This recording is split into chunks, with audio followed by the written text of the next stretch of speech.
Good afternoon. Welcome to this edition of Ignite Your Wow. I'm Kellen Ann. I'm your host.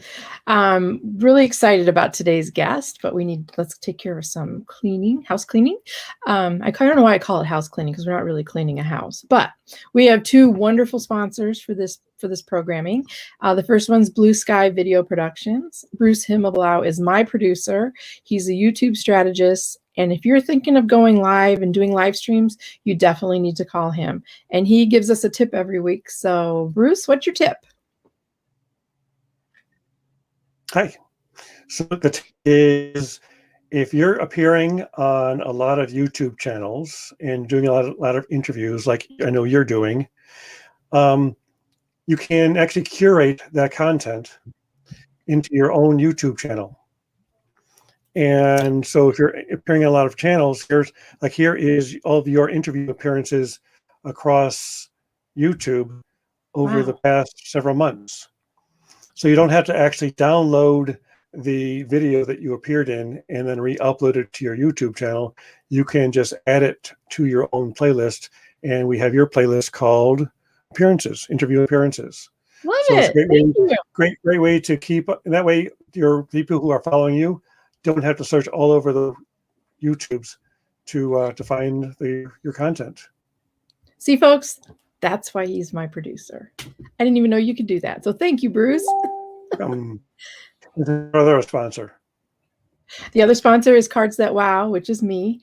And this week I am working on graduation invitations. So if you want a different type of invitation other than the photos, you want something that makes you wow, then you definitely need to call me for any of your invitations. I can do wedding, birth announcements, graduation, you name it. Cards That Wow, if you want to wow your recipient. So back to business. Denny Griffin is my guest today. He is a true crime author and radio show host. He is retired from the New York City Investigator. He was a white collar crime investigator, and books that he's written. I love these. The Battle for Vegas, Surviving the Mob. The one that I'm buying next is Vegas Vixen. And then coming soon, we're going to talk about his new book that's coming soon. So hold on to your seats. We're getting ready to bring Denny on.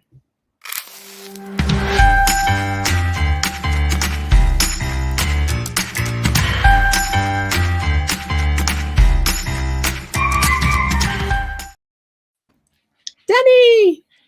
Good afternoon or good morning. Is it still morning? No, it's afternoon both places. Afternoon. It's almost evening for you. Yeah, it sure is. How are you, Kellen? Your supper. Oh, I'm so excited. I know we spoke so long ago that I actually had to reread some of the book and kind of go over some of your information again, because it was almost, wasn't it 2 months ago that we first spoke? Yeah, it was about that, I would say. Yeah, and that's the longest I've ever scheduled out. So I'm glad that we could, that I reminded you and you were still available. So there's so much that we can talk about, but first let's do a little bit, let my listeners know a little bit more about you and what you used to do as a New York investigator. It was white collar crimes, correct? Yes, I was actually worked for New York State, and I was investigating white collar crime, primarily involving fraud, healthcare fraud. Mm-hmm. So Medicare fraud, Medicaid fraud, and that was the main job. And I retired from there in 1994 as the director of investigations for the Wadsworth Center of the New York State Department of Health. And after I retired, we moved to Vegas, my wife and I, doing the Snowbird Gay, New York and Vegas. And it didn't take me too long to realize I couldn't play golf. It was too frustrating for me, and I didn't know quite what to do with myself. So I decided I'd start writing, and that was 27 years ago, and here I am. So my second career is still going. I love it. I mean, the titles of your books, I know that they all have kind of a mob and, Las Vegas crime theme to them. So Battle for Vegas, you called that your springboard book? Because I know that wasn't your first book. So why do you consider that your springboard book? The Battle for Las Vegas, through that book, I got to meet with a lot of retired FBI agents and a lot of mobsters, former mobsters.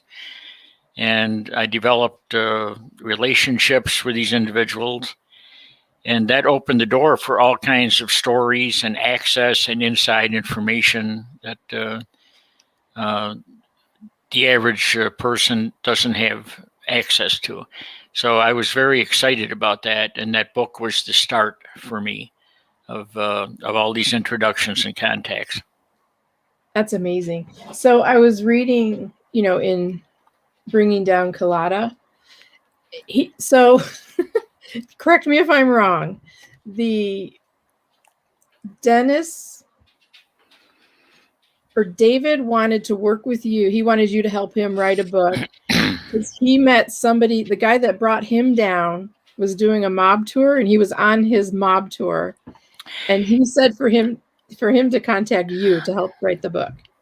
Yes, Frank Cullotta, who was, well, let's go back to the Tony Spilatro era in Las Vegas. Tony was the feared enforcer of the Chicago outfit, and he was sent to Las Vegas to handle the Chicago outfit's business interests. And eventually his old childhood friend from Chicago, Frank Cullotta, joined him in Las Vegas. And Frank was basically formed a crew to watch Tony's back and provide muscle and so forth. He was what they called a street lieutenant. Mm-hmm. And in fact, if you've ever seen the movie Casino, Frank Cullotta was the technical consultant to the movie. And in several of the scenes, I think about 3/4 of the way through the movie, there are several people killed. And Frank plays the hitman in those scenes. And one of them was based on a murder. I think the caption on the screen says it's in Costa Rica, but in reality, it was based on a murder he did in Las Vegas of a guy who was ratting he and Tony out. Mm-hmm. And Nick Pileggi, the screenwriter, said it's the first time he's ever seen on screen somebody reenact a killing they had actually done. So Mr. Pileggi was quite impressed with that. Wow. That's crazy. But he was on one of the mob tours. Yeah, what he did. And he didn't get mad at because the guy that was giving the tours, the guy that busted him, right? Yeah, it was very weird because I had written 4 books with Frank about the day, about that whole era. And I thought I knew pretty much everything there was to know about it. And then it was August of 2019, and Frank called me. And he said, "Guess who was on my tour last night?" And I said, "Who's that, Frank?" He said, "David Bowman." And I said, "Well, you got me. Who's David Bowman?" He said, "Well, he was the informant that helped get me busted." I said, "I never heard of him before." "No," he said, "but he's the guy." And I said, "And he took your mob tour?" He said, "Yeah." And I said, "Well, that must have been quite an experience." I said, "Tell me about it." So Frank says, yeah, he said there was a little frosty atmosphere to begin with. He said, but things mellowed out after I realized he didn't have any bad intentions, and he realized I didn't have any bad intentions. He said, we got along, an enjoyable trip. And I said, "Oh, great." I said, "He's got a lot of nerve, though, doesn't he?" I said, "To show up after all these years and after what happened." He said, "Yeah." He said, "He always known to have a lot of stones." And I said, so Frank told me a little bit more about the session they had. And then he said, "The reason I'm calling you," he says, "is David wants to write a book.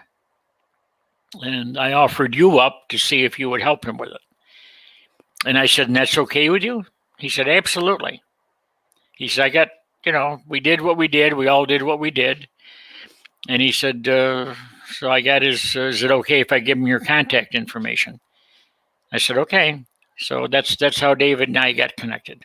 That's crazy. I just can't believe. So do you participate on the mob tours or anything? You're not in Vegas anymore, are you? No, I'm not. I'm doing Yeah, I'm Florida and New York now, instead of Vegas and New York.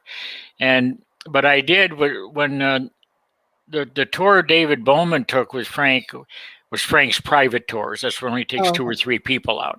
Okay. Prior to that, we had done a bus tour, and it wasn't our tour. We were hired hands basically to provide commentary and so on.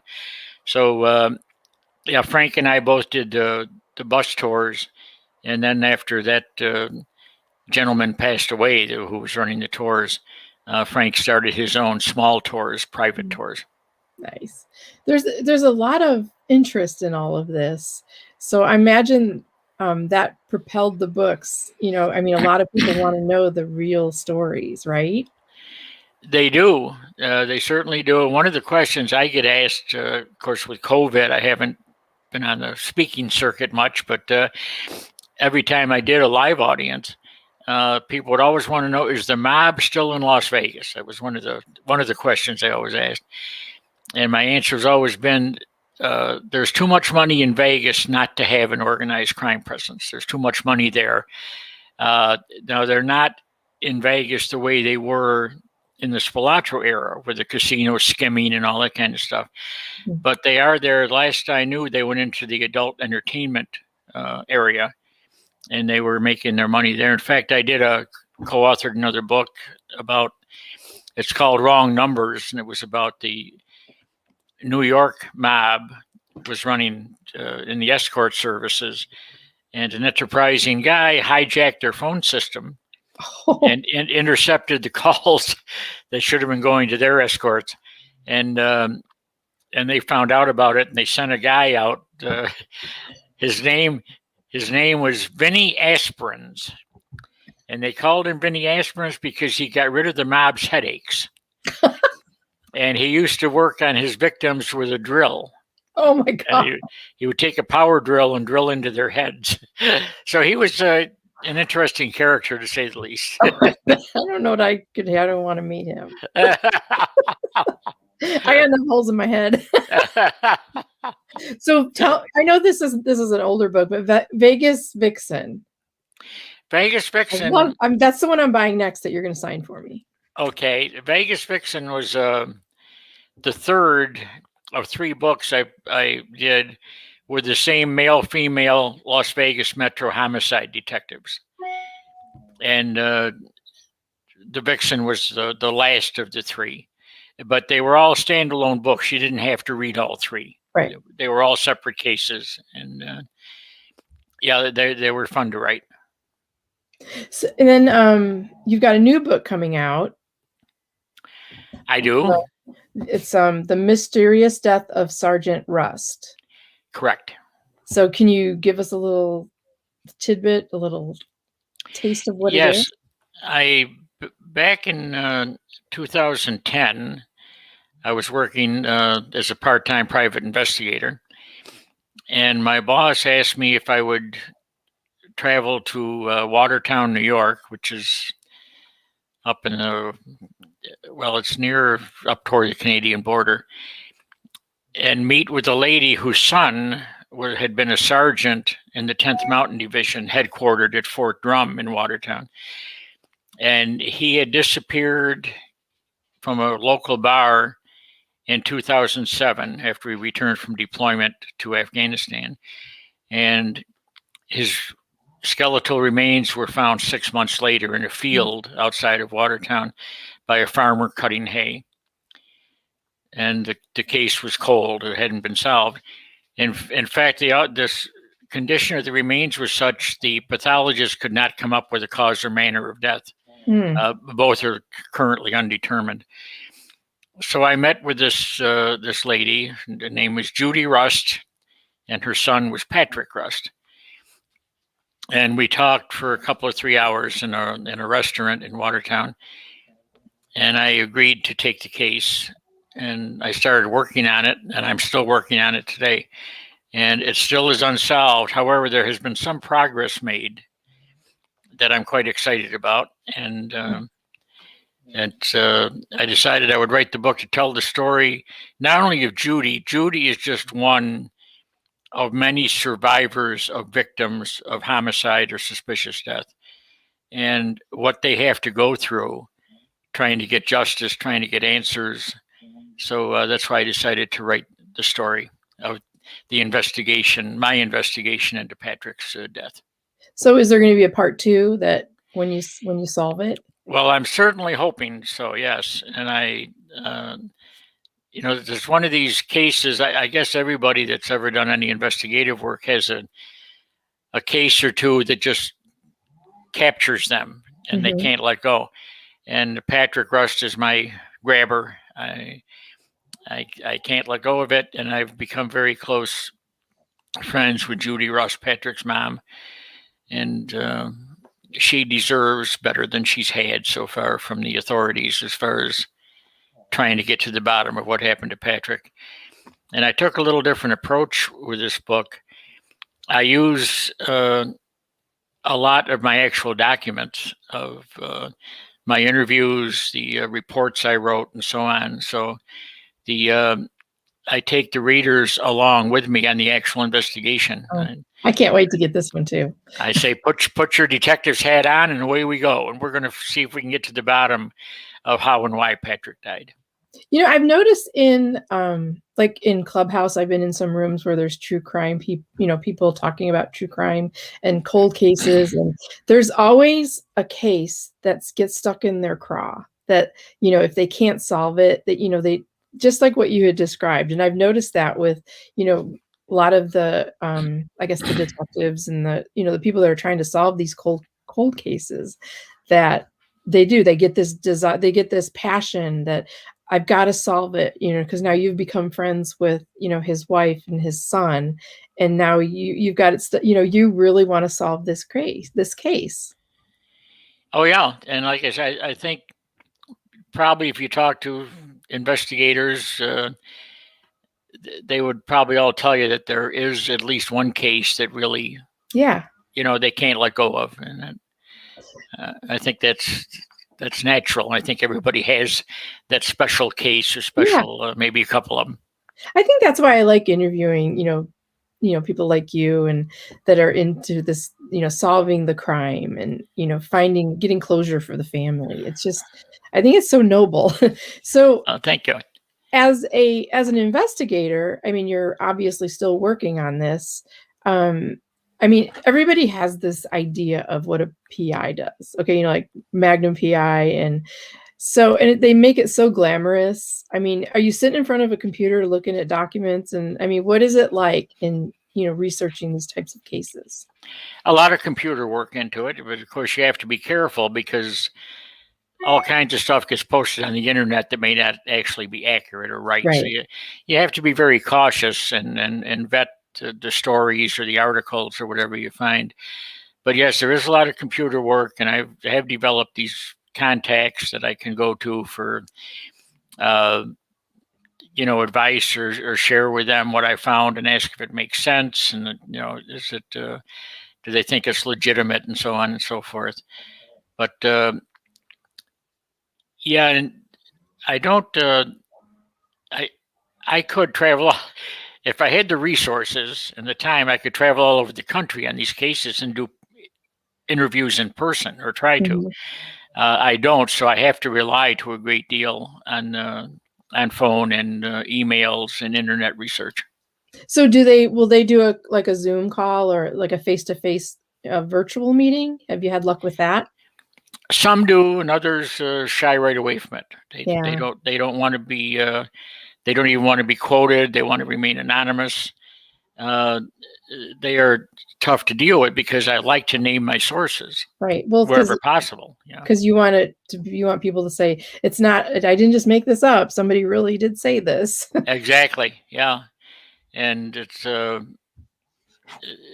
it makes it difficult, but that's part of the game. I mean, that's the way it is. You have to learn to work around it if you can. And right. Okay, I see.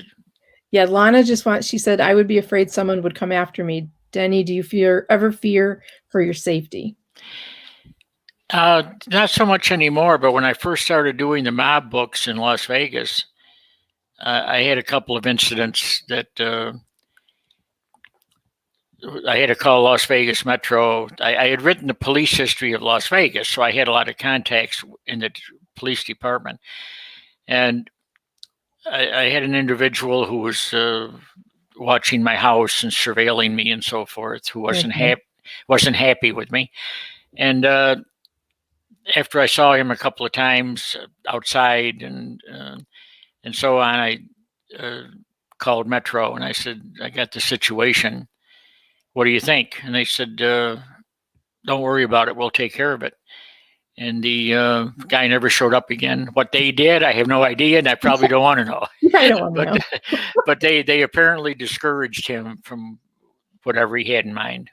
Yeah, that's that brings us back to the Gangsters in the Vegas. When you were interviewing or doing research for those books, is there anything that just completely, like, I know you've probably seen everything, but was there something that just you thought, oh my gosh, I never expected this? Yeah, there have been a few things like that, but I'll tell you what surprised me the most is when I interviewed Frank Cullotta when I first met him. And it was really amazing to me. I think it was out of the Godfather movie about this is nothing personal and strictly business and all that.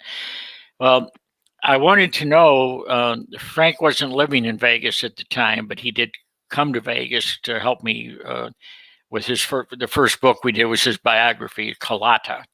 Mm-hmm. And I said, Frank, I've got to know where certain incidents took place.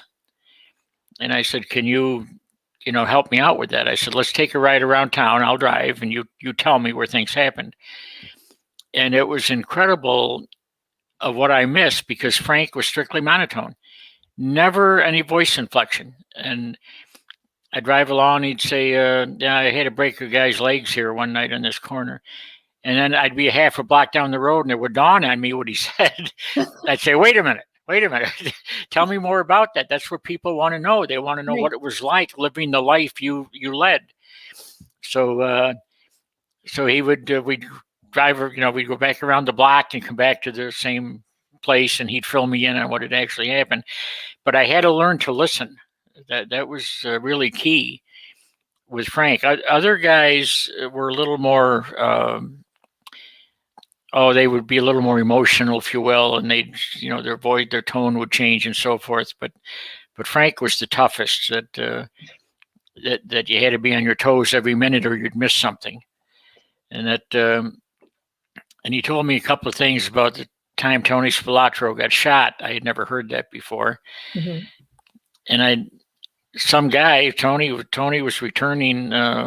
He had a girl with him, and he was dropping her off.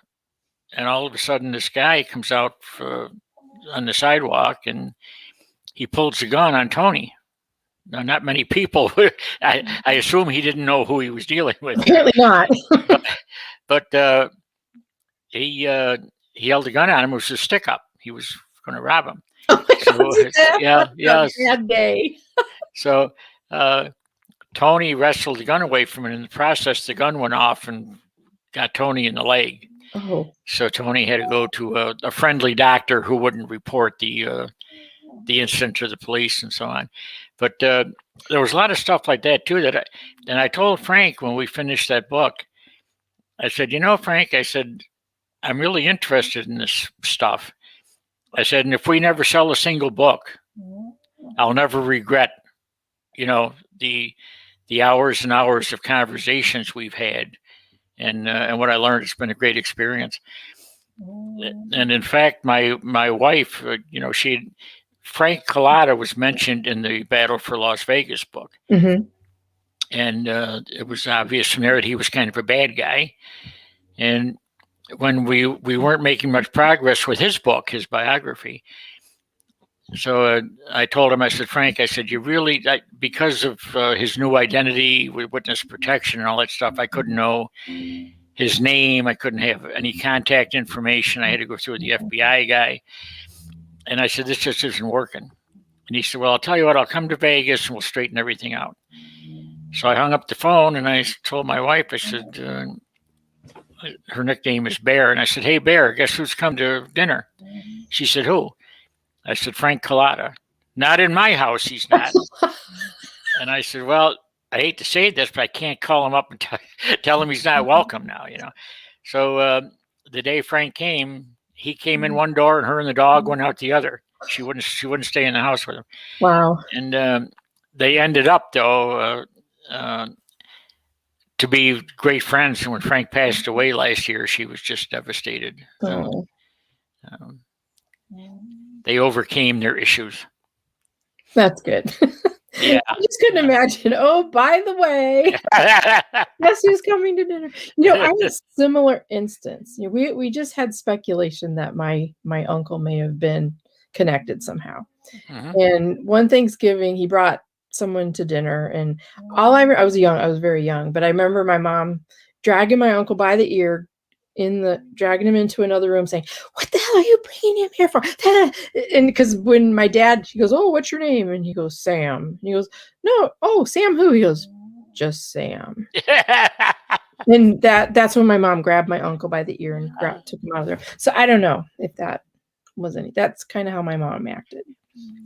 That is certainly an indicator that maybe there was something there. Yeah. Well, that uncle always had rolls of cash, and you don't know what job he had. Yes. Speaking of that, I got to tell you my Henry Hill story. You familiar with Henry from Goodfellas fame? Yep. Well, Henry, I never wrote a book with Henry, but we did a lot of events together. And then back in Vegas, every February was Organized Crime Month, or Mob Month, they called it. And every Tuesday, they put on a presentation in the theater, mob related. And I hosted a couple of those presentations. And Henry, because he liked his booze, he was always questionable whether he'd show up or not. And if he did show up, what kind of shape he'd be in. So anyway, we had a 7 o'clock presentation, and about 6:45, Henry comes in, and he was one of, I had 7 panelists, and I was the moderator. And everybody had a microphone in front of them at their spot on the table, So I could tell when Henry came in, I was relieved, of course, that he showed up, because he was always a great draw. I mean, whether you loved him or hated him, people came to see Henry Hill. And I knew that from his looks, he had probably had a rough afternoon and was recovering. And of course, I had to include everybody. Everybody had to get a chance to talk, and I had to ask questions for everybody. And I was looking at Henry out of the corner of my eye, and I see he was starting to doze off, and his head would come down, and all of a sudden he'd catch himself and snap back up.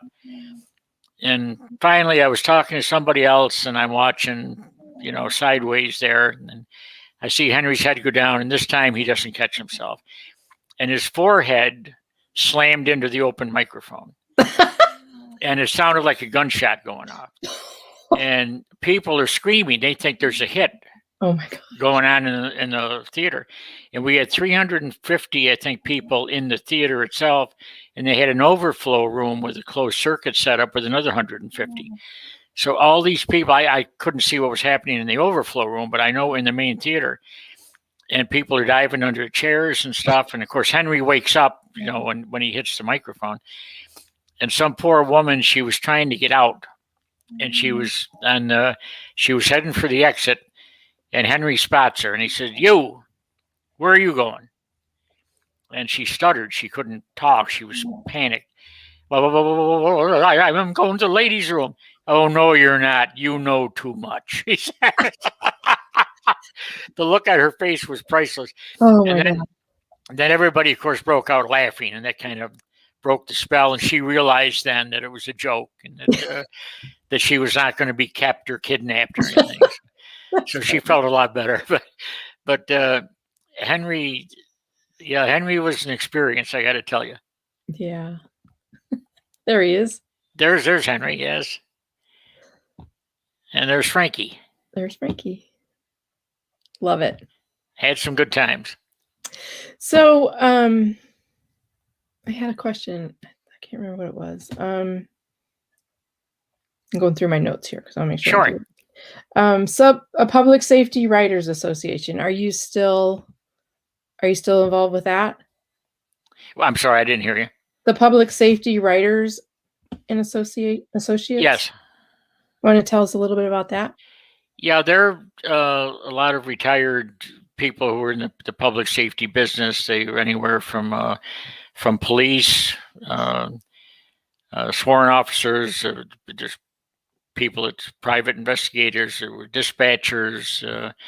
So you name it. Anybody that had anything to do with public safety could join. And they're a great crew, a great bunch of people.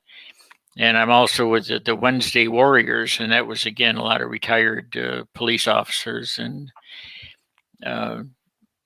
we used to, they're headquartered in Vegas, and we used to meet at a restaurant once a month and have a kind of a bull session. And then we would try to help other causes if there was somewhere we could raise money or donate money for different things.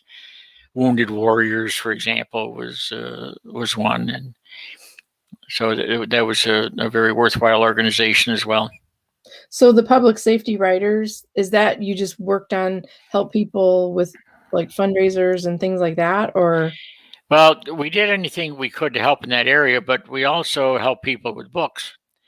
People who were writers or wanted to write, because a lot of us had more experience than others. And if somebody needed a hand or needed some guidance or whatever, needed their manuscript proofread or that type of thing, we would do that.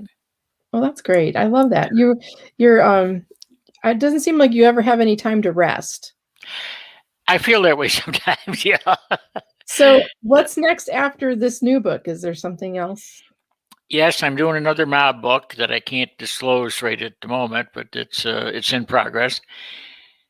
And we're also going to do a book. I'm going to do that with two other individuals, an attorney and a lady who's a psychic and life coach and so forth. And we're going to be talking about cold cases, about when the justice system fails, about when you don't get the justice you should, when the courts may not do what they should be doing, and so forth. And then that happens, I think, more than people would think. I saw a question pop up a second ago, then I lost it. That was Lana. Wasn't it hard when Frank was on the government witness protection program? It was. Because, again, I couldn't. He got a new identity, a so-called witness protection identity. And now and I couldn't know any of that stuff, and that made everything difficult. I couldn't know his address. Like he had opened a business, a legitimate business, and I couldn't know what it was. Everything was extremely cumbersome, let me say, to try to work with. And that's when Frank decided to visit me in Las Vegas, and my wife was not particularly happy with that arrangement. But we eventually overcame that, and I got. However, when I learned his new identity and his phone number and all this stuff, the FBI agent says, "I just want to let you know, now that you're in the loop, if anything happens to Frank, you're going to be the first person we want to talk with." I said, my lips are sealed. What an amazing amount of trust that he's put in you. I mean, that's huge. I mean, how do you get in touch with someone in the witness protection program in the first place? Well, the former FBI agent he was the one that debriefed Frank when Frank flipped. And he kept in touch with Frank. They became friends, and he kept in touch with Frank all those years. So when I met him for the Battle for Las Vegas book, when I interviewed the FBI agent or former FBI agent, I went to him after we talked, and I said, I'm frustrated here. I said, the book's about ready, the manuscript's about ready to send to the printer or the publisher. And I said, I'm a little frustrated because I can't get a mobster. I says, all these guys are either disappeared, they're dead, or they're in prison. I said, I can't reach anybody. And I did want to get some comments from somebody from that side of the coin. And he said, "How'd you like to talk to Frank?" I said, "Hey, you got it." And so he hooked me up with a phone call with Frank to begin with. He said, "I'll dial him up, and I'll set a date and time, and you'll be at my office, and I'll let you talk to him." So we did, and then Frank reached out to me a little bit later, and he wanted to know if I would be interested in writing his biography.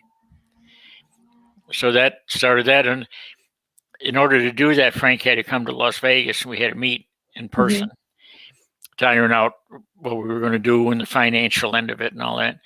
So I couldn't know in advance when he was coming. I was going to get a 24-hour notice, and it was up to me to make sure I was available when he got there. And then they would tell me an hour before the meet where it was going to be. Right. Okay. And the FBI agent says, that'll give you enough time. Make sure it gives you an adequate amount of time to get to the location. So we do that, and I show up, and I got my briefcase with me, for the notepads and so on. And I was excited about it until right before the actual meeting. I started thinking, now Frank didn't have a formal education. I think he went through 6th grade or something as far as schooling. But he obviously was street smart. And he had survived all these years because he could read people and he could get vibes and kind of gauge who was the enemy and so on. Now, my opinion of Frank at that point was not very good. I mean, he was just the opposite of anybody I had ever. So, he was on the bad side of things. So I started thinking, is he going to know when we talk what I think of? Is he going to be able to read through that? And is that going to be the end of the discussion? Mm-hmm. So I was a little concerned about that. But anyway, the FBI agent met me in the lobby of the hotel, and he takes me up to the room. And then it was weird because before I could go in, I had to be frisked, and patted down, my briefcase searched and so on. But I passed inspection, and I was able to get in. And Frank was there, and we talked, and the FBI agent left us, and we spent almost 2 hours. Wow. And we made a deal on a handshake. Excuse me. So I'm driving home, and Frank gave me all these documents and so forth to read. And as I'm driving home, I got thinking, now here's a career criminal. Until recently, he probably never done an honest day's work in his life. He killed a few people, and I made a deal with him on a handshake. How intelligent is that?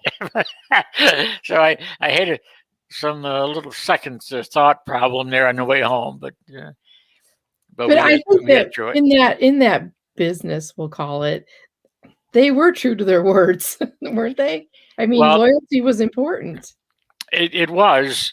And I think what happened, I became, after Frank and I had been together, working together for a while, that I trusted him more than any politician. Yeah, if he told me something, I might not like what he told me, but I knew where I stood. Right. I knew what he was thinking, and if we disagreed, we disagreed. But that was the way it was. He didn't just try to placate me or tell me stuff. Right. That wasn't true.